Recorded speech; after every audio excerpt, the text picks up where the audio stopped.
Jai-Ho wiped sweat from his brow as he fixed the last bolt on the air machine. The repair room of Space Station 7 was very hot even with air controls, and his blue work clothes stuck to his skin. 6 years as the only human mechanic at this far-away repair station taught him to be patient, especially when working with the many alien types who came to the station. "Human Jai-Ho, there is a ship asking to dock right away," said the station's computer voice. Captain Dahl said yes to their request.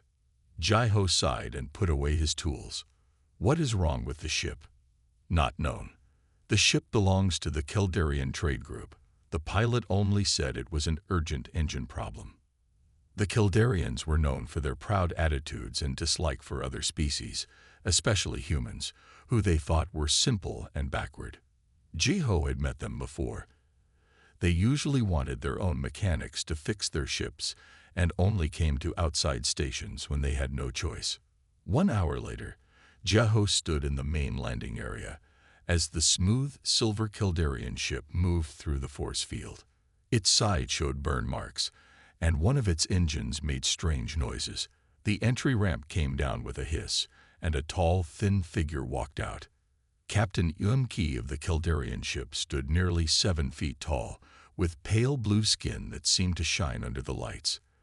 Their 4 eyes, a normal Kildarian feature, looked around the landing area with clear disappointment. "This is all?" they asked, their voice sounding metallic through the language device. Jai-Ho stepped forward. "I am Jai-Ho, head mechanic. What is wrong with your ship?" "Our main engine system is broken, and our ship mechanic is hurt. We need help," Ki said stiffly. "Though I was hoping for better workers." Jai-Ho held back an angry reply. He was used to such hidden insults. "I need to look at the damage before I can tell you how long repairs will take." Ki slowly nodded.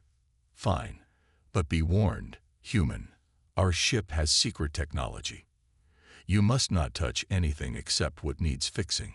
As Jai-Ho followed the captain up the ramp, he noticed something strange. Despite the Kildarians' cold manner, there was something in how they stood. A tension, maybe even fear, that seemed odd for the usually calm species. Whatever was wrong with this ship, Jai-Ho felt it was more than just a broken engine. The inside of the Kildarian ship was very clean, with shiny surfaces and pulsing blue lights that made everything glow. Jai-Ho followed Captain Ki through narrow halls, passing several crew members who looked at him with barely hidden dislike. "The engine room is this way," Ki said, pointing to a closed door. "Our chief mechanic, Min-Soo, will watch your work." A shorter Kildarian with deep purple skin nodded briefly. "The problem is in the backup power connection. It should be an easy fix even for—" Min-Soo paused, 4 eyes blinking one after another. "Someone like you." Jai-Ho ignored the insult and began looking at the damaged systems. The backup power connection had indeed failed, but something about how it was damaged seemed planned, not accidental. He had been a mechanic long enough to know when something was broken on purpose. "This will take a few hours to fix," Jai-Ho said. "I need to get some parts from our station supplies." As he spoke, a strange sound echoed through the engine room, a soft crying sound, almost like a hurt animal. Jai-Ho looked around, but neither Kildarian seemed to notice the noise. "What was that?" he asked. "Nothing important," Ki replied quickly, "just a small system problem causing sound feedback." But Jai-Ho had worked with enough machines to know the difference between machine sounds and living sounds. This was definitely alive. Hours later, as Jai-Ho worked deep on the repairs, Min-Soo was called away to fix another problem. Left alone in the engine room, Jai-Ho took the chance to look into the strange sound. The crying noise had kept coming from time to time, and it seemed to come from behind a panel near the back of the room. Making sure he was truly alone, Jai-Ho quickly moved to the panel and found it was not locked. Sliding it open, he found himself looking into a small workspace, and a pair of bright silver eyes stared back at him. Jai-Ho almost fell backward in surprise. Hiding in the space was a creature unlike any he had seen before. About the size of a big dog, it looked like a wolf with pointed ears and a long nose. Its fur was silver gray, but large areas were covered with what looked like barnacle growths. Hard, dark lumps that seemed to pulse slightly. The creature shook with fear, pushing itself further into the corner. "Hey there," Jai-Ho whispered, slowly putting out his hand. "It is okay. I will not hurt you." The creature made a sad sound again, but did not move away more. Jai-Ho saw a thin collar around its neck with writing he did not know. "What are you doing?" Captain Yumki's voice cut through the air like a knife. Jai-Ho turned to find the Kaldarian standing in the doorway, all four eyes wide with alarm. "You were not allowed to open that space," Yumki said, walking quickly toward him. "Step away now." "What is this creature?" Jai-Ho asked, not moving. "It is hurt and scared." "It is cargo," Yumki said coldly. "Valuable cargo that is not your business." Something in Jai-Ho's gut told him this was not right. The creature made a sad sound again, and without thinking, Jai-Ho stood between it and the Kaldarian captain. "I do not think so," he said firmly. "This cargo needs medical help." A tense standoff began in the engine room. Captain Yumki's four eyes narrowed dangerously as three more Kaldarian crew members appeared behind them, drawn by the noise. "This breaks our agreement," Yumki stated. "You were to fix our ship, nothing more." Jai-Ho stood his ground. Years of working with many alien types had taught him to read body signals across cultures, and everything about the Kaldarians screamed that they were lying. "What exactly is this creature?" Jai-Ho asked again. "And why is it hidden in a workspace instead of a proper animal cage if it is legal cargo?" Min Su pushed forward. "The Tyrol is none of your business, human. It is a pest species from the Arcturus area, taken for science research." "Tyrol," Jai-Ho repeated, looking back at the wolf-like creature, which had moved closer to him, as if looking for safety. "If it is a pest, why does it have a control collar? And these growths, they look like some kind of sickness." Captain Yumki shared looks with Min Su. "Enough of this. Fix our ship as agreed, or we will make a formal complaint to your station leader." Jai-Ho knew he was on dangerous ground. Station 7 needed business from passing ships, and making the powerful Kaldarian group angry could cause serious problems. But something about the creature's scared eyes made him push more. "I will finish your repairs," Jai-Ho said carefully, "but I need to tell Captain Dole about unknown living things on the station. It is standard safety rule." This was not true. Station 7 had very few safety rules, but the reaction from the Kaldarians showed he had hit a nerve. "That will not be needed," Yumki said quickly. "Perhaps we can make a deal." Before Jai-Ho could answer, a new voice joined the talk, smooth, strong, and clearly not Kaldarian. "I believe a deal is indeed needed." All heads turned to see Captain Dole standing in the doorway. Though human-looking, Dole was from a changed human colony, with greater strength and senses that made her well-suited for work at faraway stations. Her dark eyes took in the scene with careful study. "One of our safety scans found an unregistered life form on this ship," she said, stepping into the engine room. "Can you explain, Captain Unke?" The Kaldarian's calm face broke for a moment. "A simple mistake in our list, nothing more." Dole walked to the workspace, kneeling to look at the creature. It made a sad sound but did not move away from her gaze. "This is a lupine nebula wolf," she said after a moment, her voice getting harder. "A very rare species protected under the Galaxy Protection Treaty, which the Kaldarian group signed 3 standard years ago." Jai-Ho watched as Captain Dole looked at the lupine nebula wolf. The creature seemed less scared with her near. "Those barnacle growths," Dole said, pointing to the lumps on the creature's fur, "are not a sickness. They are crystal formations that grow naturally as these creatures get older. They are worth a lot of money in some black markets for their supposed healing powers." Min Su stepped forward. "Captain Dole, surely we can." "We can talk about this more in my office," Dole cut him off, standing up. Jai-Ho, please take our guest to the medical room. Dr. Haynul should look at those wounds. As the Kildarians were led away by station guards, Jai-Ho carefully coaxed the wolf creature from its hiding place. Up close, he could see that beyond the strange crystal formations, it had smart eyes and fine features. "Come on, little one," he said softly. "Let us get you somewhere safe. You are actually kind of cute, you know that," he said quietly as he carried it toward the medical room. The wolf made a small chirping sound in response, settling against his chest.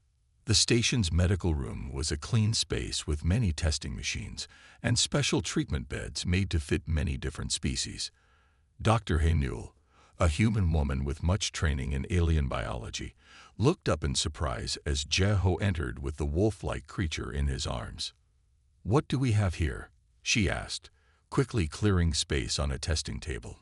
"The lupine nebula wolf, according to Captain Dole," Jai-Ho explained, gently putting the creature down.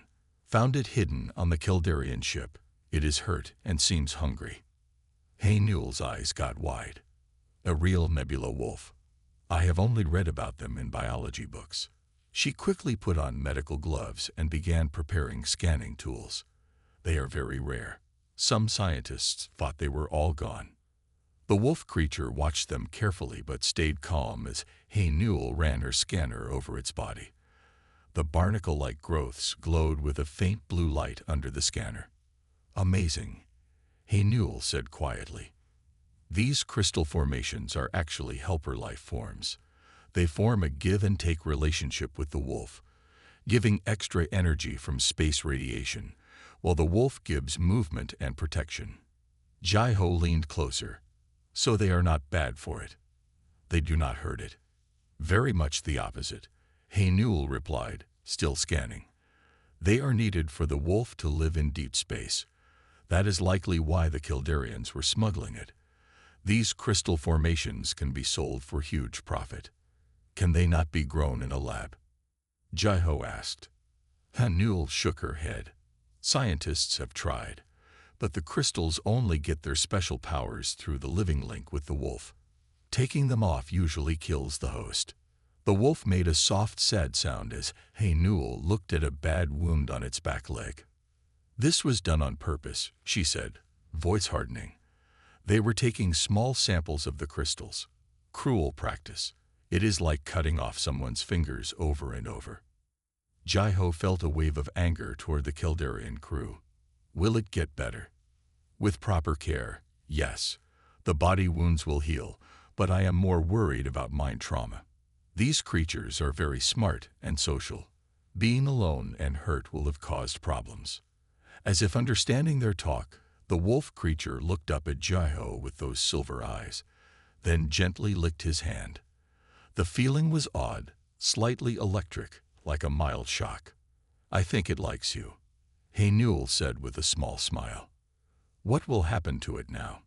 Jai-Ho asked, gently petting the creature's head between its ears. The wolf leaned into his touch, making a soft purring sound. "Captain Dahl has already called the Galaxy Protection Group. They will send someone to take it to a safe place," Haynul explained while putting healing gel on the wolf's wounds. "But that could take weeks given how far away we are." "It needs a name," Jai-Ho said suddenly. "We cannot just keep calling it or the wolf." Haynul smiled. "What name do you think fits?" Jai-Ho looked at the creature thoughtfully. Despite the strange barnacle-like growths that most would find ugly, there was something very sweet about its eyes and gentle nature. "Seol," he decided. "It means snow in an old Earth language, because of the silver fur." "Seol it is," Haynul agreed. "Now Seol needs rest and food. I have made a special diet based on the little information we have about nebula wolves, but we will need to watch closely to see what works." As they were finishing the exam, Captain Dole entered the medical room, her face serious. "The Kildarians are being held until Galaxy Protection officers arrive," she announced. "But I have learned something worrying. It seems our guest may be even more valuable than we first thought." Jai-Ho looked up. "What do you mean?" "According to our records, Seal here might be the last of its kind. Over the next several days, Seal became famous on Station 7. The small repair outpost rarely saw anything more exciting than unusual ships or strange trading goods, so having a supposedly extinct creature aboard made everyone very interested. Jai-Ho, however, was less interested in Seal being rare and more concerned with its recovery.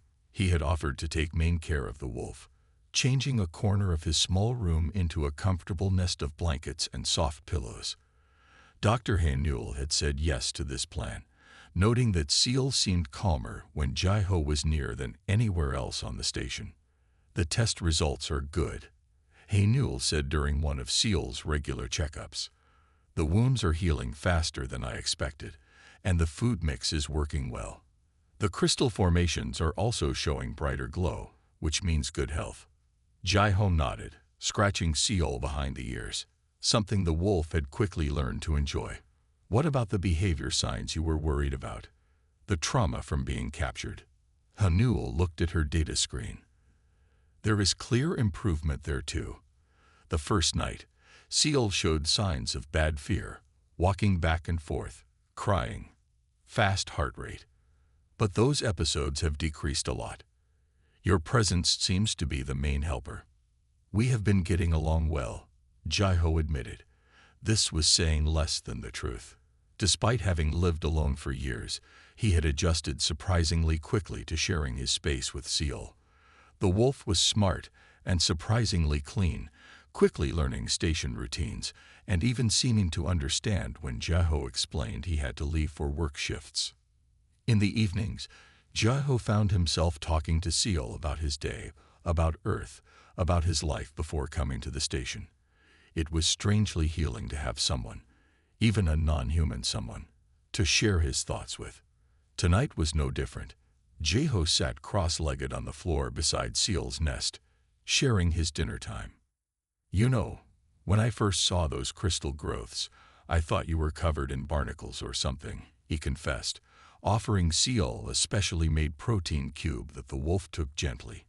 "Most people would probably still think you look strange. The Kildarians certainly called you ugly enough times." Seal tilted its head, silver eyes fixed on Jai-Ho with what seemed like understanding. "But I think you are beautiful," Jai-Ho continued, running his fingers through the soft fur between the glowing crystal formations. "You are like a living galaxy, all those stars shining in your coat." Seal made a chirping sound and pressed closer to Jai-Ho's side. The wolf had become more loving, often choosing to sleep pressed against Jai-Ho rather than in its own nest. The peaceful moment was broken by Jai-Ho's communication device making the sound. Captain Dole's voice came through clearly. "Jai-Ho, I need you and our special guest in the command center right away. We have received an important message from the Galaxy Protection Group." When Jai-Ho arrived with Seal walking obediently at his heels, he found Captain Dole talking with a hologram image of an official-looking person with the special mark of the GPG on their uniform. "Ah, this must be the Lupine Nebula wolf in question," the GPG officer said as Jai-Ho and Seal entered. "Amazing. Our records said the species was extinct." "This is Director Junseo of the GPG," Captain Dole explained to Jai-Ho. "He has been told about our situation." "Mr. Jai-Ho," Director Junseo nodded. "I understand you have been caring for the specimen. What can you tell us about its condition?" Jai-Ho felt a little angry at Seal being called a specimen, but kept his voice professional. "Seal is recovering well from injuries from being captured. Dr. Hainul has been checking health signs daily, and all signs show good recovery." The director made notes on a datapad. "Excellent. We will be sending a conservation ship to take the specimen to our high-security biological preserve. It should arrive in about 2 standard weeks." Something cold settled in Jai-Ho's stomach at these words. He had known all along that Seal would eventually leave the station, but hearing the concrete time made it suddenly real. "What exactly will happen to Seal at this preserve?" he asked. "The specimen will be housed in a carefully built habitat designed to copy its natural environment. Our scientists will study it, of course. This is an unprecedented chance to learn about a species we thought lost. There is also the possibility of genetic preservation efforts. Jai-Ho felt Seal press against his leg, as if sensing his discomfort. And will Seal be alone there? Director Jun Seo's expression shifted slightly. Unfortunately, yes. As far as we know, this is the last living lupine nebula wolf. Unless... He paused, checking something off-screen. Our scouts do have unconfirmed reports of possible sightings in the Cygnus Void. It is a remote possibility, but we are investigating. After the transmission ended, Jai-Ho knelt beside Seal, stroking the wolf's head thoughtfully. Captain Dull watched them with an unreadable expression. "You have grown attached," she observed. Jai-Ho did not deny it. Seal deserves better than to be a research specimen, living alone in a fake habitat. "What is the alternative?" Dole asked, not unkindly. "The wolf cannot stay here forever. Station 7 is not equipped as a wildlife sanctuary." "I know," Jai-Ho sighed. "I just wish."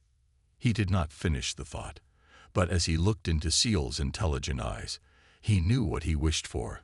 A way to keep this unexpected friendship from ending in just 2 short weeks. A week after the meeting with Director Jun Seo, Jai-Ho was in the maintenance bay working on a routine repair when his communication device chimed with an urgent message from Dr. Hae-Nul.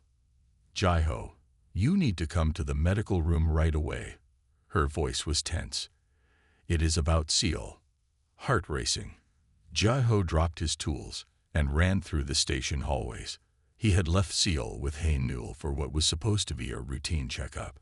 Had the wolf's condition suddenly gotten worse? Had they missed something in earlier examinations? When he burst into the medical room, he found Hae-Nul standing before a hologram display of Seal's internal scans, her expression not scared but puzzled. "What is wrong?" Jai-Ho asked, immediately going to Seal, who was sitting calmly on the examination table. The wolf greeted him with a gentle touch of its nose. "Nothing is wrong, exactly," Hae-Nul said slowly. "But I have found something unexpected during today's deep tissue scan." She pointed to the hologram display. "Look at this area near Seal's heart." Jai-Ho studied the scan. Among the normal-looking organs was something clearly artificial, a small device, no larger than a thumbnail, giving off a faint energy signal. "What is that?" "Some kind of tracking device the Kildarians put in." Hae-Nul shook her head. "It is much more advanced. From what I can tell, it is some kind of data storage device, possibly containing massive amounts of information, and it was not surgically put in. It appears to have been grown into Seal's tissue, integrated with the same biological process that forms the crystal structures." Jai-Ho looked at Seal with new wonder. "You think it was made by someone?" "Not Seal," Hae-Nul clarified. "But the device, yes. Someone deliberately engineered it to develop as part of Seal's natural growth. The question is, why? And what information might it contain?" Before Jai-Ho could respond, Captain Dole entered the medical room, her expression grave. "We may have part of the answer. The station just picked up a transmission on an old emergency frequency. It appears to be responding directly to an automatic signal being sent by Seal, or rather, by that device inside Seal." She activated her own datapad, projecting a new hologram beside Seal's scan. It showed a star chart with a blinking dot deep in a remote sector. The transmission came from here, the Cygnus Void. It contained only 2 words in an ancient trade language. "Guardian coming." Jai-Ho looked from the star chart to Seal, who was watching them all with those intelligent silver eyes. "Guardian?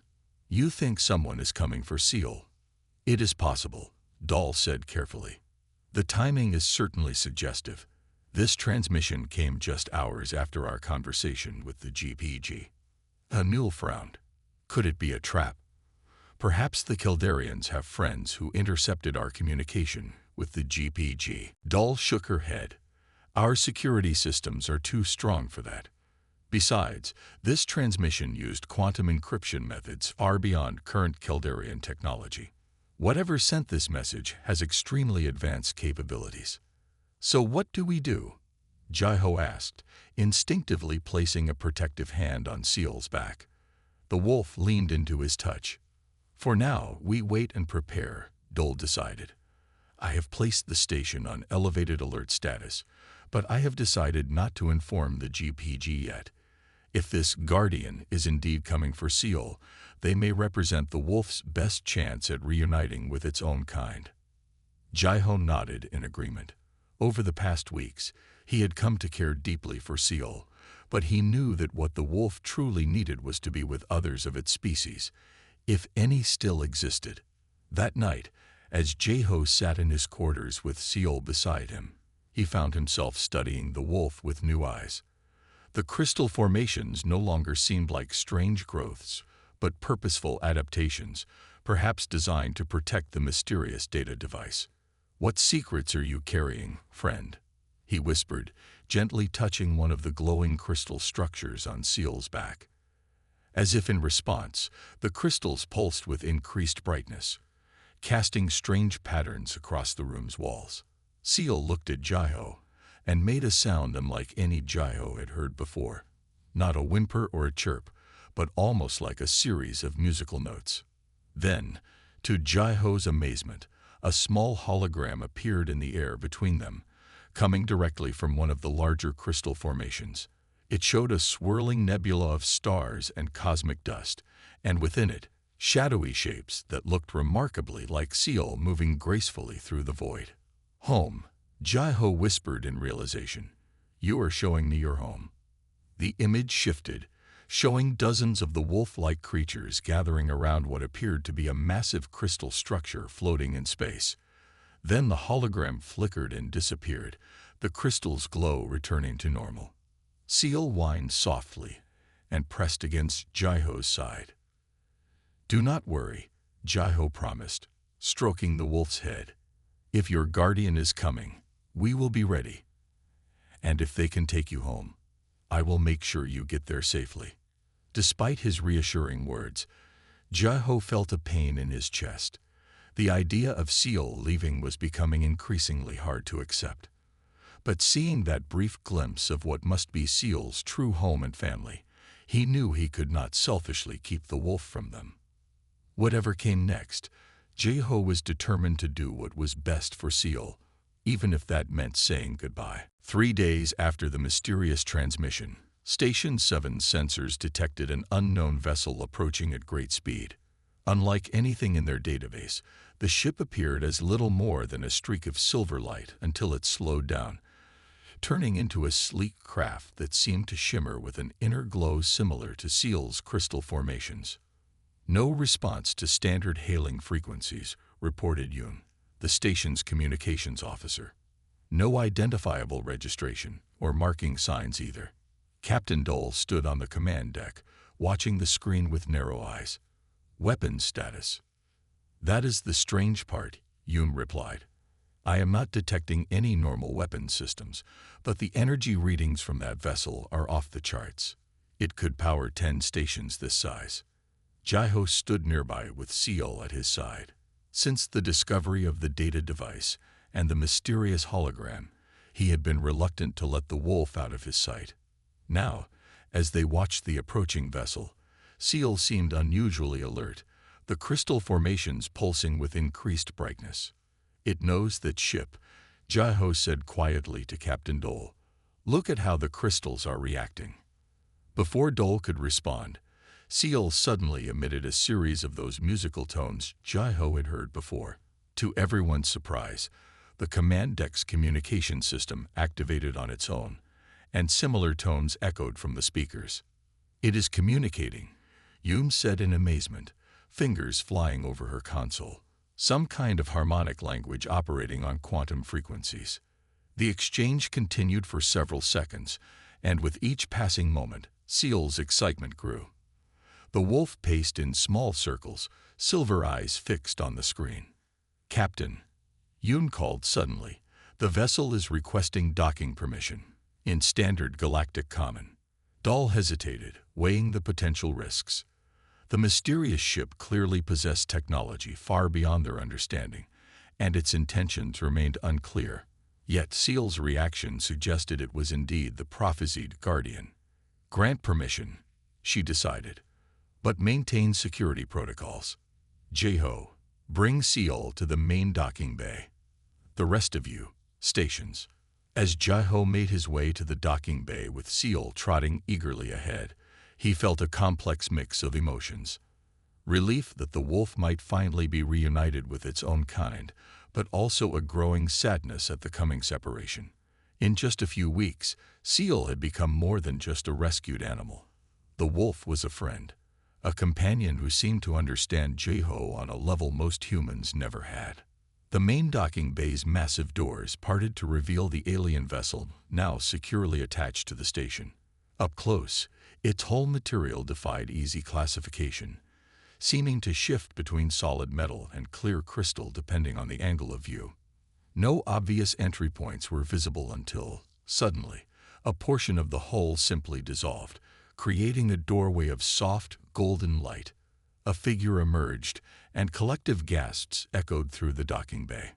The being that stepped from the ship walked upright on two legs, but their all resemblance to humans or Kildarians ended. Nearly 8 feet tall, its body seemed composed of the same shimmering, semi-transparent material as the ship itself. Within its crystalline form, what looked like galaxies and nebulae swirled in constant motion. Its face, if it could be called that, featured no recognizable features except for eyes, silver, luminous, and unmistakably like Seal's. Captain Dole stepped forward. "I am Captain Dole of Repair Station 7. We welcome you in peace." The crystalline being inclined what served as its head, and when it spoke, its voice resonated like chimes in a gentle breeze. "I am Q, guardian of the last seed. I thank you for protecting our charge." Seal darted forward suddenly, racing toward the crystalline being with a series of joyful chirps. Instead of bending down, Q opened its arms, and Seal leaped upward, impossibly high for a creature its size. As they connected, Seal's crystal formations flared with brilliant light, momentarily blinding everyone in the bay.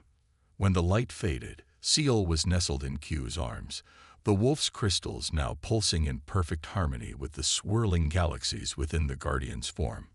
"The last seed has been well cared for," Q observed, turning those silver eyes toward Jeho.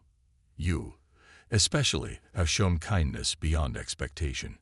Our kind has observed humans for many cycles, but rarely have we witnessed such compassion toward a being so different from yourself." Jeho stepped forward, drawn by some inexplicable force. "Seal showed me a vision of others like him, living in space. What are you?" Q seemed to consider the question. "In your language, the closest term might be cosmic shepherds. We tend the void between stars, maintaining balances you cannot yet perceive. The ones you call lupine nebula wolves are our companions and messengers, carrying vital data in their crystal matrices." "The device in Seal's body," Haynul said, having joined them in the docking bay. "It is a data storage unit, is it not?" "It is much more," Q replied. "It contains the genetic templates for Seal's entire species, along with crucial information about cosmic phenomena your scientists have yet to discover. The Kildarians who captured the last seed sought to extract this knowledge for profit, not understanding that the data and the being are inseparable. One cannot exist without the other." Captain Dole frowned. "Why do you call Seal the last seed? Are there no others of its kind left?" A ripple of what might have been sadness passed through Q's crystalline form. "A cosmic event, what your kind might call a gamma-ray burst, struck the region where most of our companions dwelled. Many were lost. The last seed carries what remains of their essence. With proper nurturing, the species can be reborn." Jeho felt his throat tighten as he looked at Seal, still nestled contentedly in Q's arms. "So you will take Seal away to rebirth the species?" Q's silver gaze seemed to look through Jeho rather than at him. "That was our intention. But now I sense a complication. A bond has formed between you and the last seed. Such connections are rare and precious." Before Jeho could respond, The station's alert system blared to life. "Captain," Hume's voice came through the communication system. "3 Caldarian warships just dropped out of FTL at the edge of our sensor range. They are on an intercept course." The journey through space aboard Q's vessel was unlike anything Jai-Ho could have imagined. The ship itself seemed alive, its crystalline walls pulsing with soft light that changed colors based on the mood of its occupants. There were no clear boundaries between rooms, just flowing spaces that reformed as needed. "Our vessels are grown, not built," Q explained on their 3rd day of travel. "They respond to thought and necessity rather than mechanical controls." Jai-Ho watched in fascination as the Guardian communicated with the ship through musical tones similar to those Seal had made. The wolf had settled comfortably into life aboard the vessel, often running through the shifting corridors with playful energy Jai-Ho had never seen at the station. "You seem to be adapting well," Q observed as Jai-Ho experimented with the food synthesis system, which created sustenance from pure energy. "It is easier than I expected," Jai-Ho admitted, "though I still have many questions. Ask freely." The journey to the Cygnus Void allows ample time for learning. Over the following weeks, Jai-Ho learned much about the cosmic shepherds and their wolf companions. Q explained that his kind had evolved beyond physical form millions of years ago, becoming beings of pure energy and consciousness. They had found the ancestors of Seal's species, simple predators on a now-destroyed world, and gradually uplifted them to become companions and helpers. "The wolves carry our knowledge and maintain balance in regions of space we cannot always monitor," Q said. "Their crystal formations are natural conduits for cosmic energy, allowing them to survive in the void and transmit data across vast distances. And Seal is truly the last one?" Jai-Ho asked, watching as the wolf dozed beside him, crystal formations glowing softly. A ripple of sadness passed through Q's form. "The last natural-born, yes. We did not foresee the gamma-ray burst that struck their main gathering place. By the time we detected the danger, it was too late to save most of them. Seal was on a distant mission and survived, but was later captured by the Caldarians before we could locate him." "But you said something about rebirth. How can one wolf rebuild an entire species?" "The data core within Seal contains complete genetic templates for the species' diversity. With proper care and energy, new wolves can be grown from these templates. It will take time, perhaps decades by your measure. But the species need not be lost forever. And I can help with this process. Your bond with Seal has created unique possibilities," Hugh replied. "No human has ever connected with a cosmic wolf at this level. Your different perspective may provide insights we have not considered." As the days passed, Jai-Ho found himself growing even closer to Seal. The wolf seemed eager to teach him about life among the stars, often projecting holographic images from its crystal formations, showing Jai-Ho strange cosmic phenomena and distant worlds. Sometimes at night, when the ship dimmed its glow to simulate darkness for Jai-Ho's comfort, Seal would curl up beside his sleeping area, the soft light from its crystals like a living nightlight. In those quiet moments, Jai-Ho felt a peace he had never known on the station or on Earth. By the 6th week of their journey, Jai-Ho noticed changes in himself. His senses seemed sharper, and sometimes he could almost understand Seal's musical communications without translation. When he mentioned this to Q, the Guardian was not surprised. Proximity to cosmic wolves often enhances certain cognitive functions, Q explained. The crystal formations emit subtle energies that can reshape neural pathways in compatible species. We did not know if humans would be compatible, but you have proven receptive. Is it dangerous? Jai-Ho asked, not feeling concerned but curious. Not at all. You remain fully human, just with expanded perceptual range. The changes will likely continue as long as you stay with Seal. They might even become permanent with sufficient exposure. Jai-Ho found he welcomed these changes. Each day brought new wonders as the ship traveled deeper into unexplored regions of space. Q showed him stars being born and dying, nebula of unimaginable beauty, and strange cosmic structures that defied human classification. Yet despite all these marvels, it was Seal that remained the center of Jai-Ho's new life. The wolf that aliens had called ugly with its barnacle-like growths had become his closest companion, a bridge between his human world and the vast cosmos. We approached the outer boundaries of the Cygnus Void, Q announced one morning. We should arrive at the sanctuary in approximately 3 days. Jai-Ho felt a mixture of excitement and apprehension. The sanctuary was their destination, the place where Seal's species would begin its rebirth. But what would his role be there? Would the bond with Seal change once they were among Q's kind? As if sensing his concern, Seal padded over and gently headbutted Jai-Ho's hand. The wolf made that musical chirping sound that Jai-Ho had come to recognize as reassurance. "I know," Jai-Ho said, stroking the soft fur between the crystal formations. "Whatever comes next, we face it together." That night, as the ship glided through a particularly beautiful region of space, filled with clouds of glowing gas, Jai-Ho watched the cosmos stream by through the transparent walls of the vessel. Seal lay beside him, crystal formations pulsing gently. "I never imagined I would be here," Jai-Ho said softly, a human mechanic from a backwater repair station, traveling to the edge of known space with beings like you and Q. Seal made a soft musical tone, and to Jai-Ho's surprise, he understood it perfectly. "You belonged among the stars all along."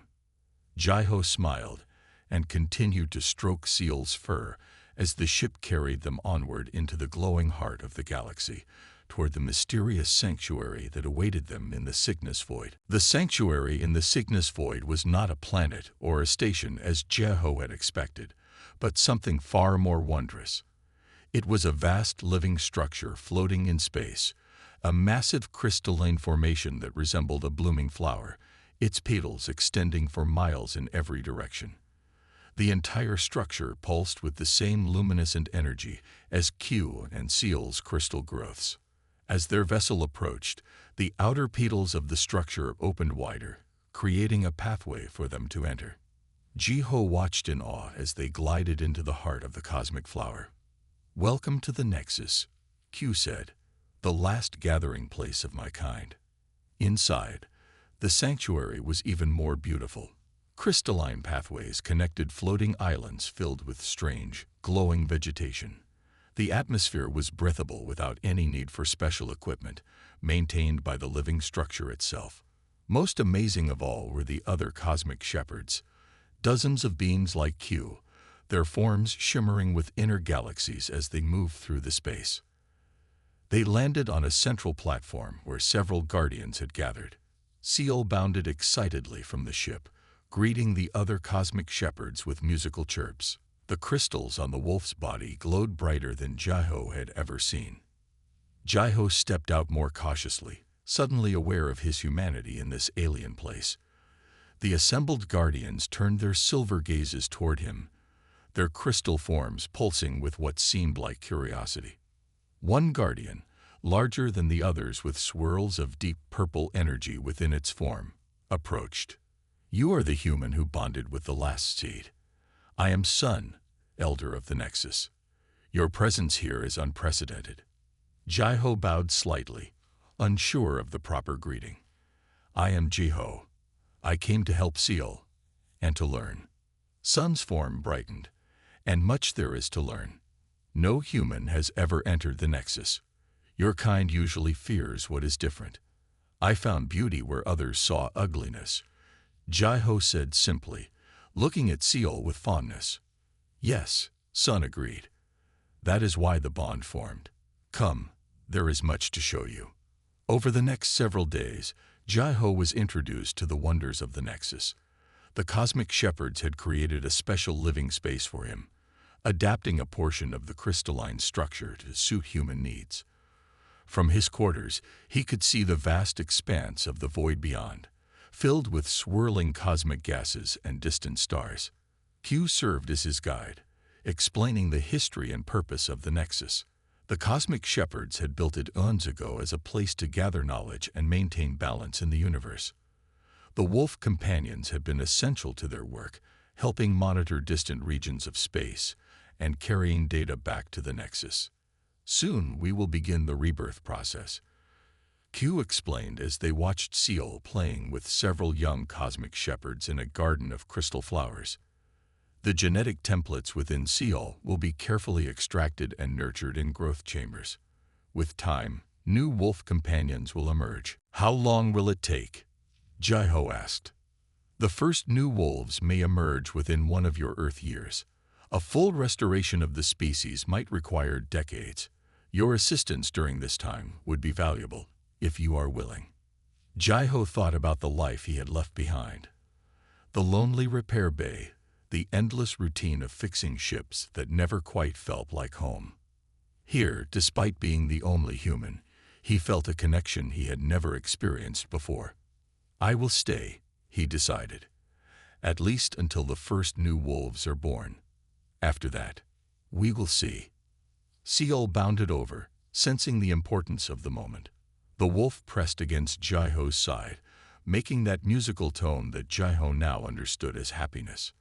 3 months later, Jaiho stood beside Q and Seal in the sacred chamber at the heart of the Nexus. Here, surrounded by the combined energy of all the cosmic shepherds, the rebirth process was about to begin. Seal lay calmly on a bed of living crystal as Sun approached with a device that resembled a small star held between crystalline hands.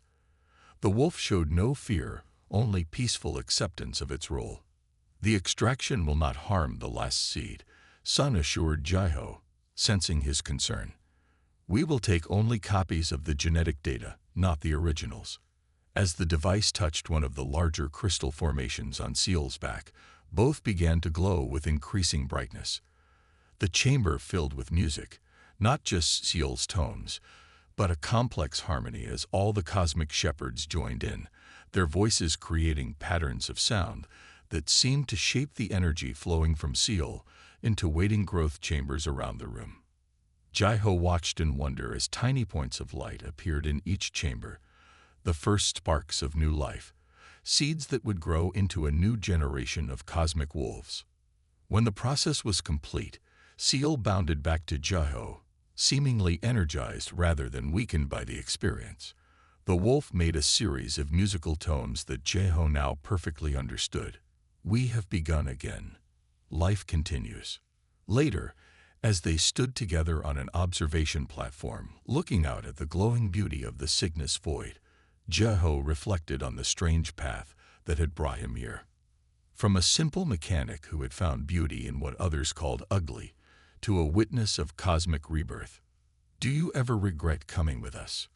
Q asked, joining them on the platform. Jaiho smiled, his hand resting on Seal's head between the crystal formations. Not for a moment.